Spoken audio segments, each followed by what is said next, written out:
ზაფხული განტვირთვის დასვენების და მოგზაურობის პერიოდია, განსაკუთრებით მოგზაურობის ლიტერატურის სამყაროში. აი ამ ზაფხულის თბილი დღეების განმავლობაში, სადაც არ უნდა ვიყოთ, იქნება ეს ზღვაზე, მთაში, სოფლად მდელოზე წამოწოლილი თუ საკუთარ სახლებში მყუდროთ მოწყობილები, აუცილებლად უნდა მოვნახოთ დრო და განმარტოვდეთ ადამიანის ერთ-ერთ ყველაზე დიდ მეგობართან, რომელსაც წიგნი და რომელსაც ლიტერატურა ქვია. რა წავიკითხოთ ზაფხულში, რა წავაკითხოთ ბავშვებს, მოზარდებს, ახალგაზრდებს. აი ამ თემაზე სასაუბროთ დღეს ჩვენთან სტუმრად იმყოფება მასწავლებელი ანა იმედაშვილი მოგესალმებით. ინა იმედაშვილი. მოგესალმებით კალდაკინა. აი ძალიან საინტერესო ნუსხა წარმოვიდგინეთ თქვენ და მოდით სათითაოდ მიყვეთ და მე რამდენადაც ვიცი პირველი არის ხეების იდუმალი ცხოვრება. კარგით მოგესალმებით, მართლაც ზაფხული ძალიან მნიშვნელოვანი ეტაპია იმისთვის, რომ რაღაცა ადამიანებმა დაისვენონ და პლუს ემოციურ თავგადასავალშიც გადაეშვან და ფიქრობ, რომ წიგნების კითხვა ეს არ არის მხოლოდ მოზარდებისთვის და ბავშვებისთვის განკუთვნილი დასვენება, ძალიან მნიშვნელოვანია თვითონ უფროსებმაც წაიკითხონ და კიდევ ახალი გამოცდილებები მიიღონ. ეს წიგნი ძალიან მინდა რომ ბევრმა წაიკითხოს და ბევრმა გაიცნოს ხეების იდუმალი ცხოვრება, ასე ქვია. ავტორი არის პეტერ ვოლებენი და ამბავი არის ვაჩვენოთ ჩვენს მაყურებელს. ამბავი არის ხეებზე. ხეები არიან ფაქტობრივ პერსონაჟები, ცოცხალი არსებები.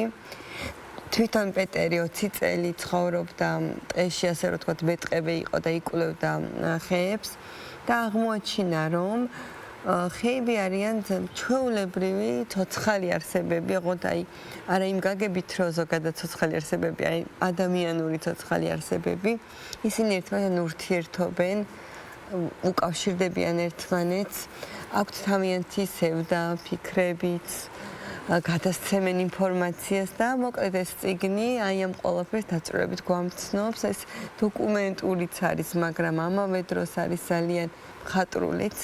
და ვფიქრობ, რომ კიდევ სხვანაირად გავიცნობთ ჩვენს მეგობრებს და ჩვენს ასეთ დამცველებს, სიცოცხლის მომცემ ხეებს. კი ბატონო, არ არის ეს პოპულარული ეს ჩვენთან და მინდოდა ეს წიგნი გაიცნოს ასე. კი ბატონო, ეს ერთი.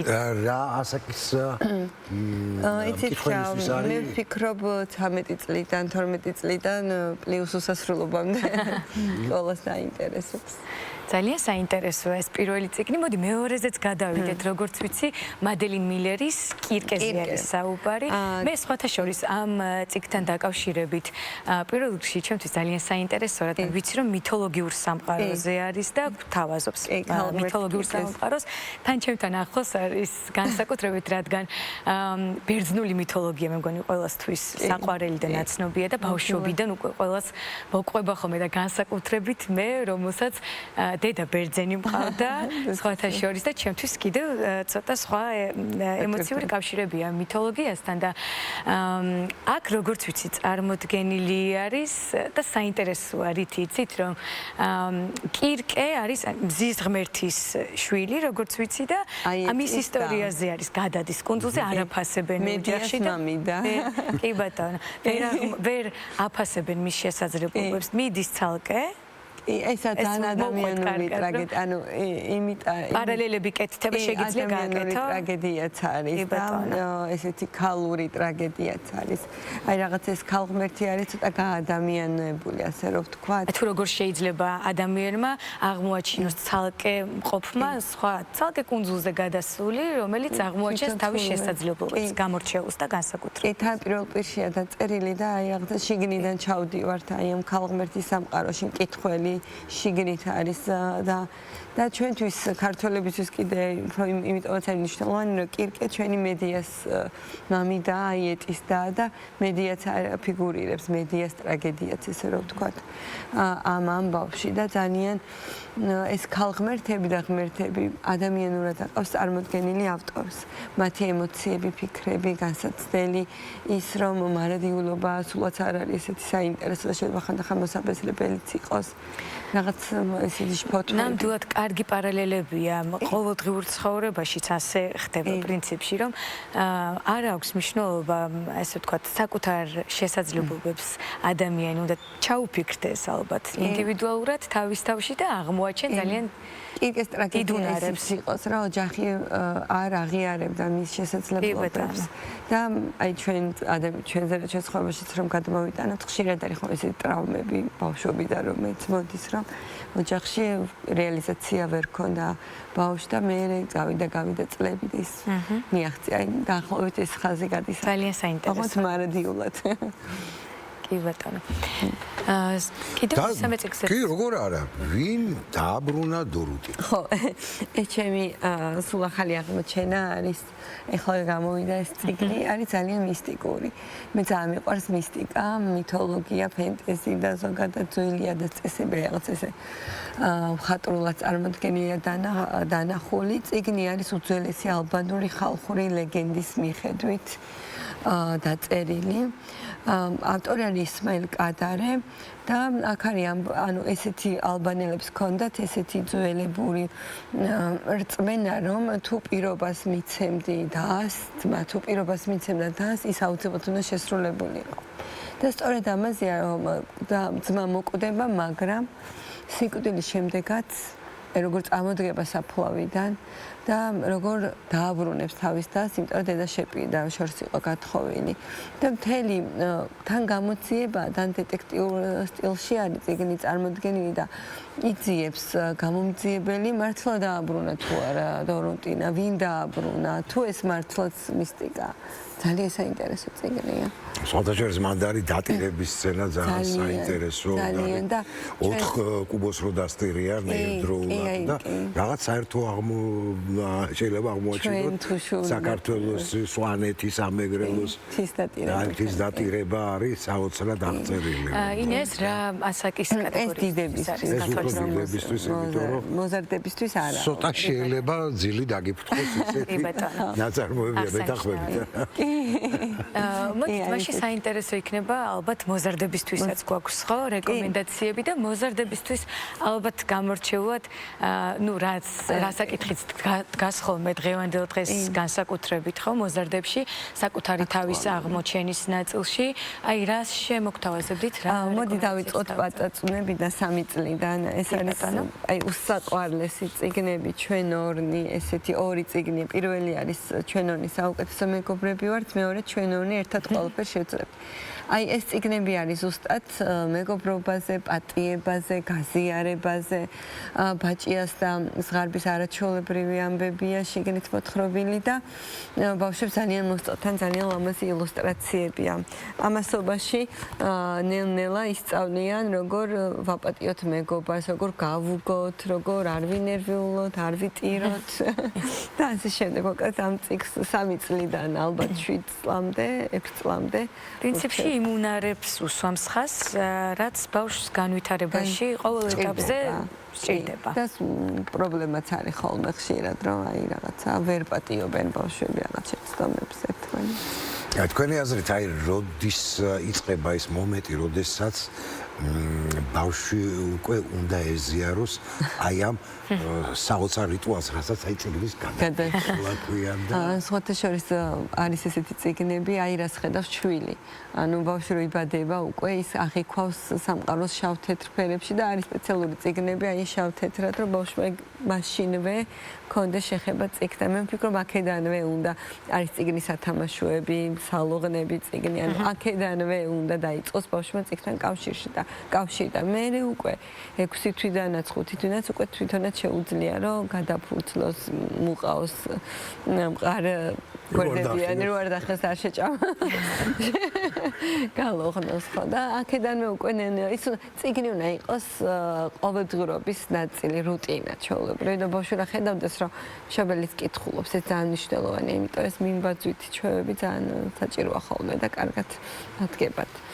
ხო, მართლა დადგა ის მომენტი, ქალბატონო ინა, რომ რა შეიძლება ხმამაღლა უნდა ვისაუბროთ ამაზე. იმიტომ რომ საშინელი სანახავი ალბათ როცა საზოგადოებრივი ტრანსპორტში, მეტროში, ავტობუსში შედიხარ და მხოლოდ ტელეფონები უკავიათ და აი ამით კონკურენცია. მაშინ როცა ჩვენ და სამწუხაროდ ჩვენ სამეზობლო ერებში სულ ყველა სიგნია გადაშლილი და არის ხოლმე ხშირად. ნუ ჩემს ირგვლივ ხშირად რა გითხრა, მაგრამ და მე ისეთი ტრანსპორტშიც კითხულობ. დიდი სიმპათიითა ვარ განწყობილი იმ ახალგაზრდების, იმ ადამიანების მიმართ, ვინც უცებ ჯიბიდან ვასილ კეჯერაძის არ იყოს, წიგნს ამოიღებენ და კინდლითაც კითხულობენ. კი ბატონო, ელექტრონული აუდიო ძალიან პოპულარულია. უსმენენ ეს რაღაცა თუნდაც მოსვენების დროს ხშირად მინახავს და მე ძალიან მოხარული ვარ, რომ მოსვენების დროს იყენებენ ეს იქნება ელექტრონული წიგნი, რომელიც ახლა დღევანდელ დღეს უფრო შედარებით უფრო კომფორტულია,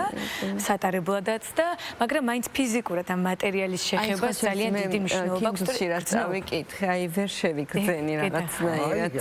ვერ დავუმეკობდი. ეს დამოკიდებულება. აბსოლუტურად გეთანხმები. თან აკონტროლებს ფათაშორის დროს. თავისი მომენტია. შეხება ალბათ სენსორული. ფურცლის გადაშლა. გარდა იმისა, რომ შეგრძნების დონეზე გრძნობ წიგნს, ალბათ კიდევ მნიშვნელობა აქვს დროის კონტროლსაც, დაინტერესების შემთხვევაში იცი როდის დაასრულებ ამ წიგნს, როდესაც უშუალოდ ფიზიკურად ეხები ამ მატერიალს. სენსორული აღქმაც ხომ მნიშვნელოვანია ჩვენ. გეთანხმებით. დავიწოთ ახლა წიგნი. წავიწოთ წიგნი. კიდევ გაქვთ წიგნი? ერთი წიგნი, რომელსაც მინდა ვისაუბროთ ფიზიკურად ჩემოსწავლოს ვათხოვე და ვეღარ მოვასწარით დაბრუნება ვერ მოვიტანი და იმაზეც მინდა ვთქვა. ეს არის ჰაულის მოსიარულე ციხე კოშკი, დიანა უინ ჯონსის წიგნი არის. ჩვენ ალბათ ყველა ვიცით, მიაძიკეს ფილმი არის ჰაულის მოსიარულე ციხე კოშკი ზუსტად. და ჯერ ის ფილმი მქონდა ნანახი, მე ძალიან მიყვარს იაპონური ანიმე და ახლა თარგმნეს ეს წიგნი ორი ნაწილია, ეს პირველი ნაწილია საოცარი ფანტასტიკის სამყაროა. აქ არის ჯადოქრები, ფენტეზია, რაღაცა თავგადასავალი, ბევრი სიკეთე, ბევრი სიყვარული, ბოროტებაც, მეგობრობაც და თან ეს ყველაფერი მიდის ომის პარალელურად და აი რაღაცნაირად იმდენად კარგად არის დანახული ეს ომი როგორც ბოროტება და როგორც რომელსაც უპირისპირდებიან და რომელიც სიკეთე უპირისპირდება ამას, ხო, რომ აი ძალიან ბავშვებისთვის ძალიან გასაგებია, მე მგონი, რომ აი აღვიქვათ რა არის მართლა ბოროტება და რა არის სიკეთე.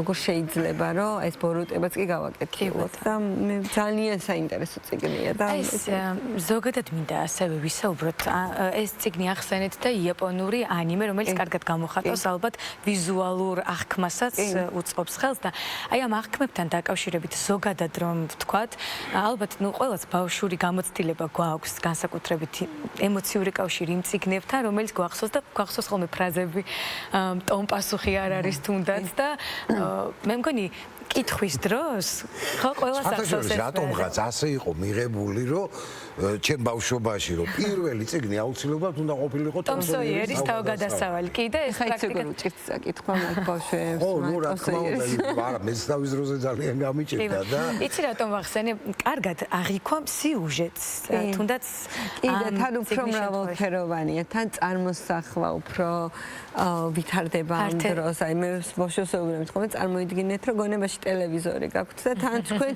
ხარ რეჟისორი, სცენარის ავტორი, მხატვარი, ყველაფერი. პერსონაჟი აფერი თვალები ექნება, ეგეც კი შენი გადასაწყვეტია და ძალიან მაგარია.